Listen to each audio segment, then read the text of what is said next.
예수께서 예루살렘으로 가시는 길에 사마리아와 갈릴리 사이로 지나가시게 되었다. 예수께서 어떤 마을에 들어가시다가 나병 환자 10사람을 만나셨다. 그들은 멀찍이 멈추어 서서 소리를 높여 말하였다. 예수 선생님, 우리를 불쌍히 여겨 주십시오. 예수께서는 보시고 그들에게 말씀하셨다. 가서 제사장들에게 너희 몸을 보여라. 그런데 그들이 가는 동안에 몸이 깨끗해졌다. 그런데 그들 가운데 한 사람은 자기의 병이 나은 것을 보고 큰 소리로 하나님께 영광을 돌리면서 되돌아와서 예수의 발 앞에 엎드려 감사를 드렸다. 그런데 그는 사마리아 사람이었다. 그래서 예수께서 말씀하셨다. 10사람이 깨끗해지지 않았느냐? 그런데 9사람은 어디에 있느냐? 하나님께 영광을 돌리러 되돌아온 사람은 이 이방 사람 한 명밖에 없느냐? 그런 다음에 그에게 말씀하셨다. 일어나서 가거라. 내 믿음이 너를 구원하였다. 하나님의 나라는 너희 가운데에 있다.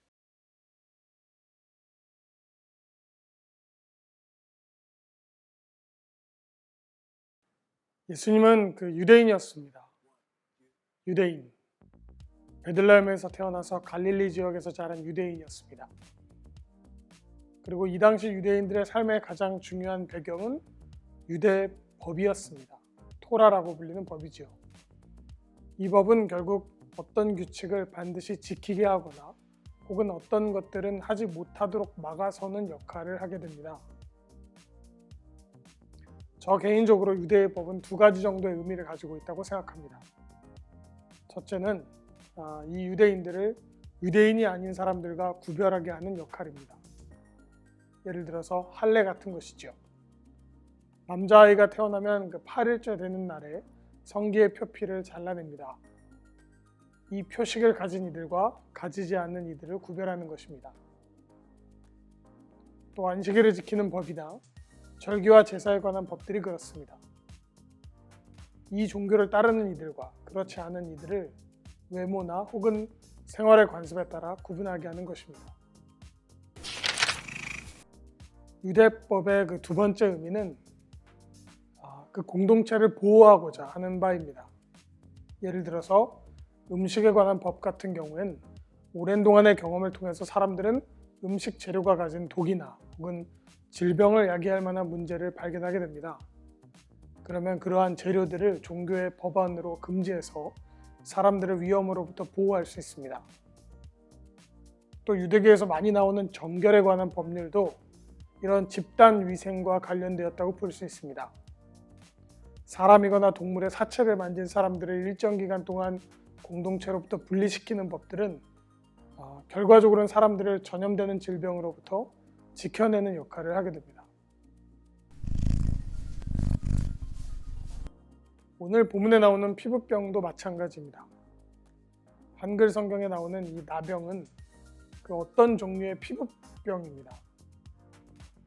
이게 그 근대에 들어와서 한센병으로 오해되어져서 종종 한센병 환자들을 종교적으로 나쁘게 바라보는 실수들을 저지르기도 했죠. 성서에 나오는 이 피부병은 전염될 가능성을 가진 다양한 종류의 피부 질환을 말합니다. 그러다 보니 당연스럽게도 유대법에서는 이런 사람들을 마을에서 멀리 떨어진 곳에 분리해서 따로 살아가게 했습니다. 오늘 본문에서 이 전염성 피부병 환자들이 예수님을 만나고 있습니다. 당연히 법에 따라 이들은 예수님과 가까이서 만날 수는 없고요. 다만 멀리감치 떨어진 곳에서 소리를 지를 수는 있죠. 예수 선생님, 우리를 불쌍히 여겨주십시오. 이렇게 소리쳤습니다. 이 불쌍히 여겨달라는 말은 우리를 좀 도와달라는 말입니다. 이 도움이 몸을 치료해달라는 것인지 아니면 경제적인 도움을 달라는 것인지는 확실하지 않습니다. 다만 무언가를 좀 해주십시오 라고 부탁했습니다. 예수님은 이 사람들에게 가서 제사장들에게 너희 몸을 보여라 라고 역시나 소리치셨겠죠. 멀리 있었으니까요. 그럼 왜 제사장에게 가서 몸을 보여주라고 했을까요? 이것도 유대법에 따른 규칙입니다. 이 전염성을 가진 피부병 환자들은 당연하게도 그 마을에서 멀리 떨어진 곳에 가족들과 헤어진 채로 살아가겠지요. 그러다가 만약 피부병이 나으면 이들은 원래 가족에게로 돌아갈 수 있습니다. 그럼 누가 이 사람이 완치되고 다른 사람들에게 위협이 되지 않는다고 판단할까요? 그게 제사장입니다. 아마도 제사장이 이 사람은 피부병에서 다 나았다라는 확인서 같은 서류를 써줄 것이고, 이 피부병에 걸렸던 사람들은 그 서류를 가지고 자기 생활로 돌아갈 수 있을 겁니다. 그래서 예수님이 가서 제사장에게 내 몸 검사를 받아봐 라고 말한 건 니네들이 곧 나을 거야 라고 말한 것과 같습니다. 그런데 재밌는 건 예수님이 이 말을 한 순간에는 피부병이 낫지 않았다는 겁니다. 이 피부병 환자들은 아직 낫지 않은 채로 제사장에게로 가야 하는 상황이었습니다. 당연히 예수님이 나을 거야 라고 한 말에 대한 믿음이 필요했습니다. 아무튼 10명이 예수님의 말대로 제사장에게로, 즉 사람들이 사는 곳으로 가게 됩니다. 상당한 모험이지요. 만약 낫지 않은 채로 제사장에게로 간다면 이후 더 무거운 형벌을 받을지도 모르니까요.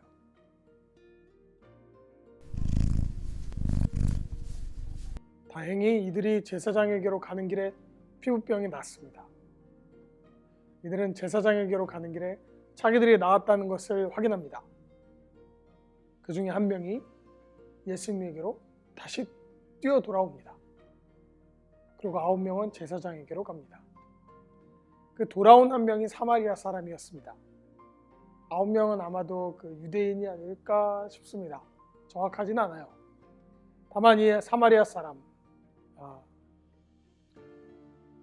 사람이란 그 유대인들이 가장 무시하고 경멸하는 집단을 말합니다. 이 사마리아 사람들이란 말은, 이 사마리아 사람은 유대인일 수도 있고 아닐 수도 있는 사람들을 말합니다. 그러니까 즉 반유대인 이런 말이지요.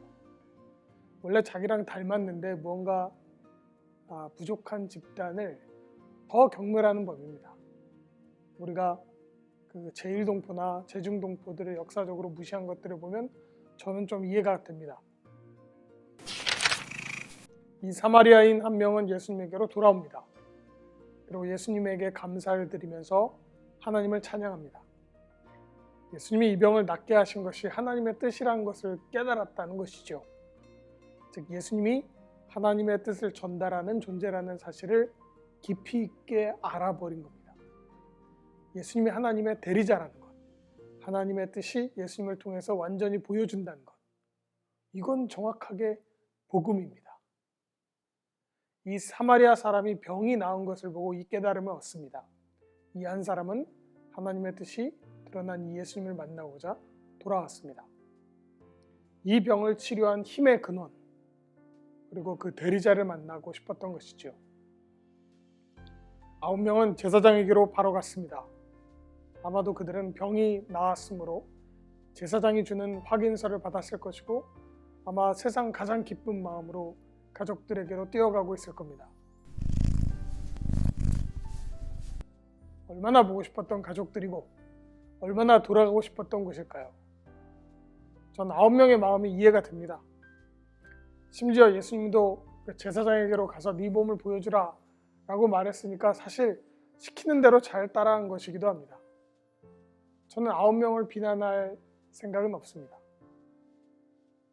이들에게 피부병이 나았다는 그 제사장의 확인서는 죽음에서 살아난 것 같은 구원의 의미였을 겁니다.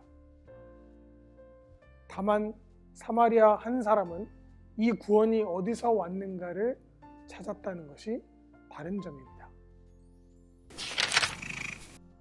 이제 이 이야기를 환자들의 입장이 아니라 예수님의 입장에서 한번 보도록 하겠습니다. 예수님은 10명을 치료했습니다. 아주 멋지고 깨끗하게.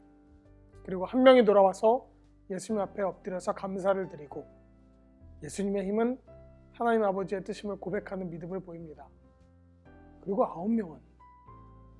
9명은 치료를 받았고 아주 행복하게 사라졌습니다. 이 9은 극도로 흥분한 채로 얼마간을 살면서 자신을 치료했던 것처럼 느껴지는 예수에 대해서 가끔씩 생각하며 이야기를 나누기도 하다가 아마 더 시간이 지나면 그들의 바쁜 삶에 치여서 예수를 자신들의 삶의 관심에서 지워나갈 겁니다. 그리고 예수님은 그들의 기억에서 사라지겠죠. 아홉은 예수님을 서서히 버리는 것입니다. 예수님은 아홉에게 버림을 받았습니다. 그리고 한 명의 사람으로부터 감사와 인정을 받았습니다. 예수님이 이 피부병 환자들을 처음 만났을 때 그 사람들은 예수라는 이 사람이 자신들을 위해 무언가를 해줄 수 있으리라는 그 낮은 수준의 기대와 믿음을 가진 것을 보았습니다. 예수님은 그들의 기대치를 훨씬 뛰어넘는 능력을 발휘해서 그들을 치료합니다. 아홉의 사람은 치료라는 위대한 선물을 가져갔습니다. 그리고 한 명은 치료와 치료자마저도 가져갔습니다. 아홉은 치료자를 버리지요. 아마도 치료에 너무 감격했겠죠. 예수님은 하나로부터 인정을 받았지만 아홉으로부터는 버림을 받았습니다. 선한 일이란 이렇게 항상 그 일만큼보다는 모자란 보답을 받기 마련인가 봅니다. 만약에 예수님이 이 아홉의 사람이 자신을 버릴 것을 미리 알았고 그 버려지는 상처를 받고 싶지 않아서 그들을 치료하지 않았다면 말입니다. 아홉으로부터 버림을 당하진 않았겠지만 하나를 얻을 수도 없었을 것입니다. 그럼 결국 예수님은 하나를 얻기 위하여 아홉으로부터 버림을 받는 어떠한 일을 행한 것입니다. 9배 당하는 아픔을 견뎌내지 않았다면 한 명의 구원도 일어날 수 없는 것이지요.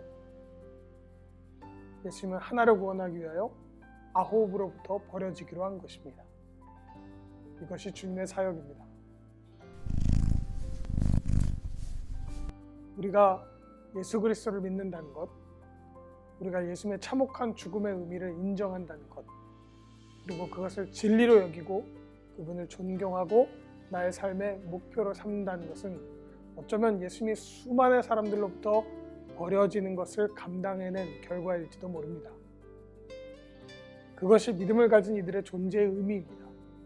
우리를 구원하기 위하여 주님이 견디어야 할 버려짐의 아픔은 수백 배, 수천 배일지도 모릅니다. 하나를 위하여 아홉으로부터 버림받은 예수님의 모습이 우리에게 뜻하는 바입니다. 우리가 가진 믿음이 이렇게 거대한 산처럼 위대하다는 것을 느끼게 됩니다. 우리의 믿음은 그가 수백, 수천으로부터 버려짐을 통해 얻은 것입니다. 주님의 구원과 우리의 믿음이 이 정도로 묵직한 것입니다. 마음이 좋습니다.